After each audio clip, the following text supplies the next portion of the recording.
So now off the pitch, it be Arsenal 1, Tottenham Hotspur 0 because Eberechie Eze is now a player of Arsenal Football Club. He joins Arsenal in a deal worth £60 million.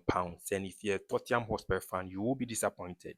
For Mikel Arteta, Eze is his seventh signing of the transfer window, and that makes it a make or break season for Mikel Arteta. Some people have the opinion that if he fails to win the English Premier League, he needs to be sacked because the support he has received in the ongoing transfer window is enough to say that he must not disappoint Arsenal. If you followed the rise of Eberechie Eze, you would definitely agree with me that he has been through a lot as a footballer, and his story is one that offers a lot of motivation. At age 9, he was enrolled in the Arsenal youth team, and due to one or two reasons, if I'm to go direct, they agreed that his performance was nothing to write home about, and he lacked the requisite skill to continue as a footballer with the Arsenal youth team. So at age 13, he was let go by Arsenal Football Club, and he was in the wilderness for that long. Went on trial at Fulham. They didn't sign him. Moved on to Reading, another trial, another disappointment. Had another tryout at Millwall, another disappointment for Eberechie Eze. And note that he was still a teenager. Going through that cycle of disappointment, obviously, anxiety, depression might have set in. But Eze was given a lifeline by QPR, and it was at QPR that Eze blossomed, developed as a good footballer. Thanks to the support from the technical team, the likes of Antoine Ferdinand, they were there to support him. They were there to tell him that he needs to refine his game. And from QPR, Crystal Palace gave him a chance, a shot in the English Premier League. And Eze has never looked back in terms of his growth and development as a footballer. In the 2024-2025 season, he led Crystal Palace to the finals of the English FA Cup. And of course, he scored the match winner against Manchester City. And that trophy till date remains the only major trophy that Crystal Palace they've won as a football club. If you are watching me, I'm sure you've been motivated. And of course, that motivation is for you. There are setbacks in whatever you are doing, in any career you find yourself in. There will be setbacks. But I'm sure if you are to hold on and if you are to tap into the story and the comeback of Eberechie Eze, no matter what you are going through, no matter the degree of the setbacks, you have a chance of making it out of that setback.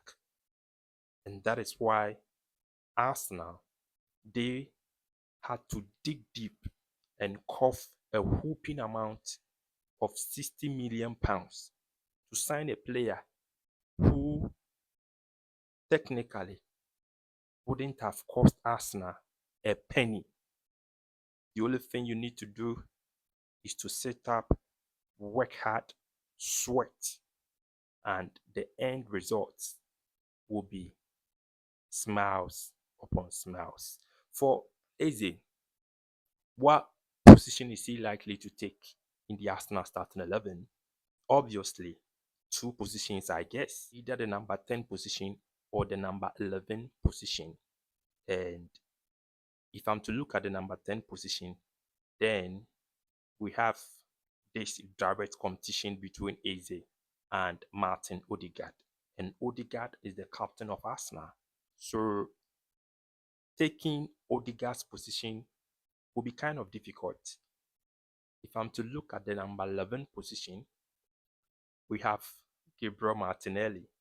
And for Martinelli, you will agree with me that it will be so easy for Eze to take Martinelli's position. One thing that I will say with regards to the presence of Eze is that he's going to raise the level of competition in the attacking third for Arsenal because he's that versatile. And apart from the number 10 and the number 11 position, he can also play in the number 7 position and can also play as a false nine as well.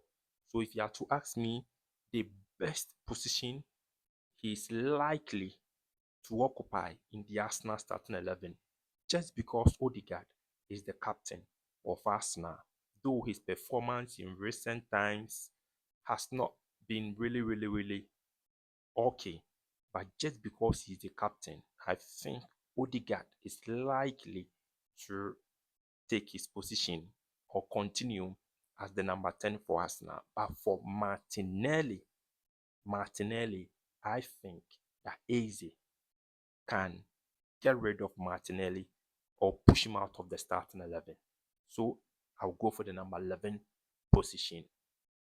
What does Eze bring to Arsenal? What is he going to add to the Arsenal team? One is pace. Yes, because he's a speedster. He's fast, very explosive. Two is goals, because in the 2025-2026, not 2025-2026, I'm jumping the gun. 2024-2025 season, Eze scored 8 Premier League goals, and he went on to record 8 assists as well. In Crystal Palace run to winning the FA Cup, they scored 14 goals, and out of the 14 goals, Eze scored 5 goals. So he is one player that offers a lot in the attacking third in terms of goals and in terms of assists. And also, he's going to offer Arsenal versatility in the attacking third. Can play in the number 7 position, number 10, number 11, and also as a number 9 for Arsenal Football Club. Well, if there is something that you are discarding at the moment, you have to think twice. If there is something that you are throwing away at the moment, it could be anything. Yes, it could be anything. You need to think twice, think thoroughly before you make that decision. Else, you end up like Arsenal. They've now gone for the prodigal son. And like I said earlier on, this time round, they had to pay a whooping amount of £60 million. He's a player that technically he wouldn't have cost Arsenal a penny with regards to his signing. So do well to think twice and note that whatever challenge you are facing, whatever problem or setback you are experiencing at the moment, take inspiration from the comeback of Eberechie Eze. Do well to subscribe to Saban Media Sports Extra on YouTube for the best of sporting content. Have a wonderful day.